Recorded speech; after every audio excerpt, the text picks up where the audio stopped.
Hi, we continue with Genesis 25 today after Rebekah has received the oracle from Yahweh that there are two nations in her womb. As we approach the scene where the narrator describes the two young men, first as babies and then as adults, in the scene you see on the left side of the screen, I want to note that in this passage and throughout the Jacob story, we see examples of the incredible, brilliant aesthetic art of these biblical writers. You can see the entire scene on the left side of the screen from verses 24 to 28. And in those just few sentences, probably 100 words in English, I'm not sure how many in Hebrew, we could count and find out if you want to know, we get a clear picture of the difference between these two boys, their relationships with their parents, and potentially their relationships with each other, although we know nothing about the relationship with Yahweh, which will unfold over time. So I just want to note that as we pay close attention, and as I spend roughly 20 minutes on these short passages, it's because the authors are so brilliant in conveying so much with just a few strokes. And those few strokes that we see today involve paying attention to what we were looking at in the introductory video, and you can see on the right side of the screen some of the issues involved in engaging these passages. Today in particular, one of the issues is here at the reading levels, of whether to read this simply at the personal level of the story of Isaac and Rebekah's children, or as we read it at the level that was suggested by the oracle, two nations are in your womb. And as you'll see if I scroll down just a little bit on the left side of the screen, we'll see, therefore Esau was called Edom, and Edom is plainly a land to the south of Israel and Judah, described regularly as Esau is Edom. So much so that one might wonder why the writers didn't just simply call Jacob's brother Edom rather than Esau, but we could ask the same question about why he was called Jacob and not Israel. So we don't know, we can't get behind that, but as we're going to see, there's a double etymological connection between Esau and his description in the land. Today it's around his hairiness, and next time it'll be around his redness, and that will also make associations with other texts, including 1st and 2nd Samuel, because another person described as red like Esau is young David. So a number of issues that we need to always be paying attention to in terms of what levels we're reading this. As we've also been noting, the shape of the larger story here alternates between the beginning and end with Jacob and Esau, as we're seeing here, and the center between Jacob and Laban, and then throughout this chiastic structure that Michael Fishbane provided for us. First, in this chapter we're seeing here, in the oracle sought that we saw, and now the question of first of Barakah and then of Bekorah, the birthright and the blessing, other way around rather, Bekorah first and then Barakah, and then the fulfillment of that, and the next generation really as Rachel will struggle in childbirth, as Rebekah was struggling in childbirth here. So as we enter into the story, let's keep those things in mind, and also look just briefly at the atlas to pay attention to what we're going to be told. Edom is this area down here. We can see it in the larger form here with Mount Seir behind there.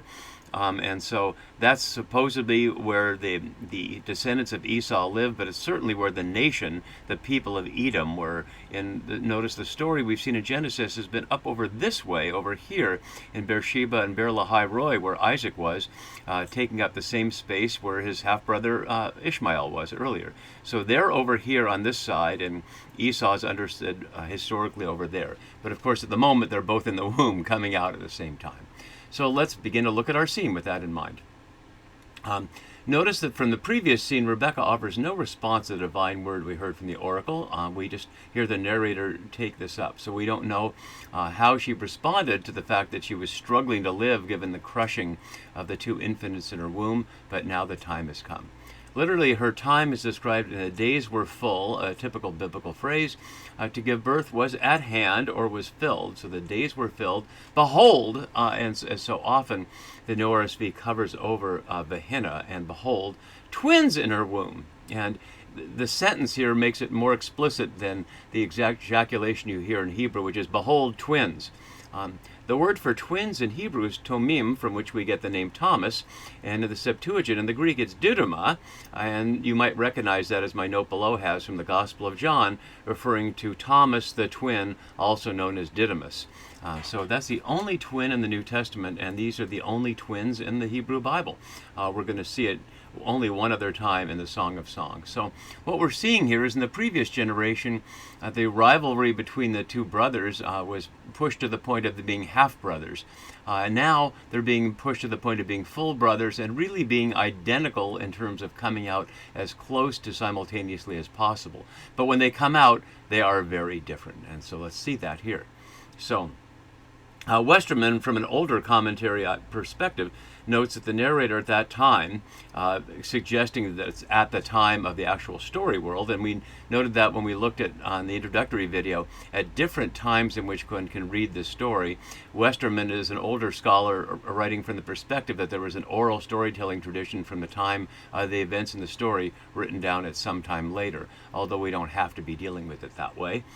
So the first, using the word Harashon, which is only one other time in the flood story, but it'll be used in 26:1 in the only Isaac stories here, that, as the chiasm shows, is part of the interlude here in the green part that matches the interlude down here with the rape of Dinah and that whole situation there. So this will be linked to chapter 26 there with the question of first. As he comes out, Genesis Rabbah having no positive views of Esau, which represents Edom, and then by the time of the Midrash, again, one of the reading times that we pay attention to here in terms of the Midrash, writing from this time in Roman times, where Edom was used as a synonym for the Romans. So that's what we're hearing in the Midrash. And what we hear from that is Esau came out first, quote, to bring with him all the slop, which is to say all the material from inside the womb, and highlighting a real diss here against Esau, but also against Rome. So first came out red here, Admoni, which brings up the redness that we saw in the Garden of Eden story in the beginning with Adam and the Adamah, and Dam as blood, and all those associations. But it's only elsewhere in 1 Samuel 16:12 and 17:42, as we see here, about David. He was ruddy and had beautiful eyes. Notice the difference in calling him ruddy, which sounds positive, like he's flushed with healthy color, versus coming out red. I'm not sure what we're supposed to picture here. In Western racial categories, red means Indian or Native American, and he's plainly not that. So whether he's flushed or whether he's bloody or how we're supposed to associate the red isn't told yet. But not only is he red, his body is like a hairy mantle.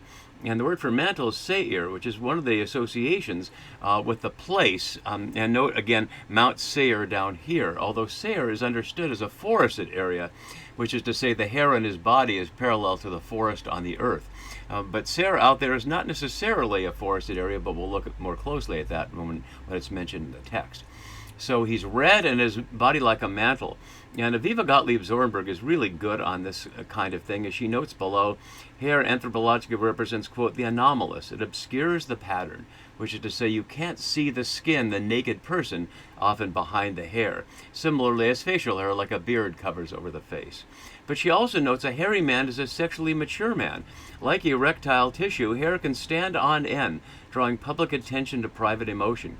Hair is the interstice between psyche and soma, or between the inner person and the outer person there. So at one level, Esau comes out shielded, and yet he's going to be the most transparent possible in his motivations that we'll see in the next scene in the next video. So they named him Esau, which really doesn't follow. It's not like Seir, and it's not like Edmoni. So there's an interesting question there. As Sarna notes, there's a possible link with the Arabic word for to cover or envelop, hence Esau as the mantled one. But a whole range of views of what his name is associated with. In the end, Esau is Edom. So it continues. So after that first description, afterward, his brother came out. And if we're reading this at the national level, especially in light of Marvin Sweeney's view that these texts were written in the 9th or 8th centuries when Edom was one of the opposing lands, along with Aram, to Israel, that it would follow that Israel followed Edom as occupant of the land, that Edom was there first and Israel came in after, but perhaps immediately after. And notice it's different than the Canaanites. Edom is presented here not as a Canaanite, but as a member of the family of Israel. So after his brother came out with his hand, and the hand is going to be a big issue, hand and heel, both ends of the extremities here. So Jacob the heel is behind the heel of the one born first. And as you can see from my note below, the number of times we'll see Jacob's hand in the Jacob cycle, also Laban's hands and Esau's hands. So his hand is gripping Esau's heel. The word unpronounceable without the vowels, but in the vowel form, ochazeth, only here in the Genesis in the qual form, which is the direct form. And again, Aviva Gottlieb Zornberg is helpful. She notes, he defines himself as Esau's shadow. He follows in his wake, his perspective filled with his brother's legs. And Sarna notes, attempting to forestall the prior birth of his twin, suggesting that he was holding onto the heel to keep Esau in the womb, continuing their wrestling until the last moment here. And gripping Esau's heel here, Akab here, which will be one of the forms that we get Jacob as the text continues. So he was named Jacob. But that's only one of the etymologies of Jacob as well. These are not one-dimensional characters. These are, as literary critics would note, round characters with many perspectives, as we'll see. So he's grabbing the heel, just as we saw. That we're told that the snake would grab the heels of the humans, and we'll also see heel at the very end when Joseph is blessing his sons, or Jacob is blessing his sons there. And notice we'll see a reference for Akev meaning to deceive later in the mouth of Esau. But the meaning here, according to Westermann, has nothing to do either with the confrontation in verse 22 or the later meaning to deceive from those later references. Rather, it is a sign observed at birth which is open to different interpretations. No longer aware of the original meaning of the theophoric name Yakub Ilah, may God protect. But Westermann doesn't provide any evidence for that. And again, that's kind of the older view that more recent scholarship has moved past. So he was named Yaakov, heel, or as some say, heel sneak, combining the sense of deception with the physical aspect of the heel. And we're told that Isaac was 60 years old when she bore him, which is an interesting notice, that the father's age would be noted, given that this has been about Rebekah's experience so far, and we don't know how old Rebekah is. But we do know that 20 years have passed since their marriage, since we'd heard that he was 40 when they got married, that fullness of time, symbolically in the Bible of 40. So suddenly they're adults. They were born in one verse, a couple of verses later they're grown up, much like Cain and Abel, where we saw that Cain was the man of the animals and Abel was the man of the farming. And so we see a certain parallel here. When the boys grew up, Esau was a skillful hunter, literally a man knowing hunting. Ish Yodi Ad Said. It's not so much skillfulness, although yada can mean skill as much as knowing. But plainly, the emphasis is knowing. And the only Said previously was Nimrod, the mighty hunter in the face of Yahweh, as we saw. And we noted last video that the Midrash suggested the only person whose pregnancy involved such struggle besides Rebekah's pregnancy was the mother of Nimrod, although that's from Midrash, not from the text. So it's not a good sign that he's associated with hunting, but also a hunter with a bow was Ishmael. And since Isaac is plainly associated with Ishmael, having settled in Beer Lahai Roi, maybe it's an ambiguous sign. Again, nothing is just one-dimensional here. So he's a man who knows the hunt, a man of the field. Ish Sedaz, notice two different descriptions.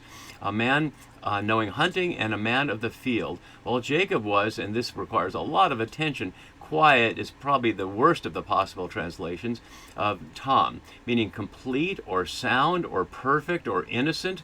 As my note below has here from Robert Alter, all the other biblical occurrences of the word refer to innocence or moral integrity. The choice of an epithet suggesting innocence as an introduction to the episode is bound to give us pause. Indeed so. So what is it about him that is complete or sound, only referred to earlier as Noah, although there it was qualified by in his generation. It's also used for Abraham, used for himself, that he turned over Sarah to the king in the innocence of his hands, as we heard there. Other uses are all in wisdom literature, which is relatively late compared to some of the biblical material, so it again suggests a question about when this was composed. And he's described as living in tents. Notice we hear for both of them the thing that they're like, the kind of behavior they involve, and where their home is. And what we're seeing in verse 7 is the perfect description of the patriarchal gender division of space. That public space, space of the field, or in an urban context in the streets of the city is male space, and inner space, like in tents or in houses, is female space. So contrary to some misunderstandings of patriarchy, which have the man completely in charge, the actual nature of especially patriarchy in the ancient world was men were in charge in the public realm and women were in charge in the private realm. And we saw that in the last cycle, where inside the tent Sarah told Abraham what to do, and he, for the most part, deferred to her. So it should not be surprising what we see in verse 28, that Isaac loves the man who's in the man space, and Rebekah loves the man who's in the woman space. But it's something very disturbing that we see here, so we have to look at this more closely. So Isaac loved Esau, as Abraham loved Ishmael, the bowman hunter. Given Isaac's relationship with sacrifice, this is perhaps surprising. But we note Isaac the farmer, that we'll learn in chapter 26, the only one of the patriarchs said to plant seeds, loves his counterpart, perhaps symbolically merging Cain and Abel. As Amanda Mabuvi notes below, Isaac's special affection for his outdoorsy son may derive at least in part from a perceived similarity between that son and Ishmael. And that may well be true here, although the writers and perhaps some of the audience diss Ishmael, and certainly some modern writers have. Isaac has not dissed his half-brother. They were there together to bury their father, and he apparently lived in the same place, perhaps even together. So we have no reason to think that Isaac dislikes Ishmael, and that it would be unusual for him to be drawn to an Esau who perhaps is like his half-brother. But the reason is given because he's fond of game, which is not a good translation. Literally, he has hunting in his mouth. And that will be key, as we'll see, to chapter 27. Notice the assonance with the phrase for a skillful hunter. It's not because neither skillful hunter or fond of game provide that. Hugh White suggests venison in his mouth in particular, and he notes further it's return for the venison that Isaac gives his love. And that's going to be very important, as we'll see in chapter 27. And it's an interesting thing that of all the elements that we might suggest of Isaac, what binds him to his son is a fondness for wild food. Where that comes from in him, perhaps stimulated by the sacrifice that was put in his place back in chapter 22, who knows? But there it is deep within him, enough to bond him to one son over the other. And then Rebekah loved Jacob here in the present participle, so was loving Jacob here, as Isaac loved Rebekah at the end of chapter 24, and as Jacob will love Rachel in chapter 29. But no reason for it is given. As the Midrash suggests, the more she heard his voice, implicitly engaged in study, the stronger grew her love for him. And so that's what is set up here, that Jacob is the mama's boy, and from a rabbinic perspective, it's engaging in study and the life of the mind, while Esau is involved with the life of the body and out there gaining food to please his father. And the effect of that will be revealed first in the scene that continues in verse 29, which we'll see in our next video. See you then for that.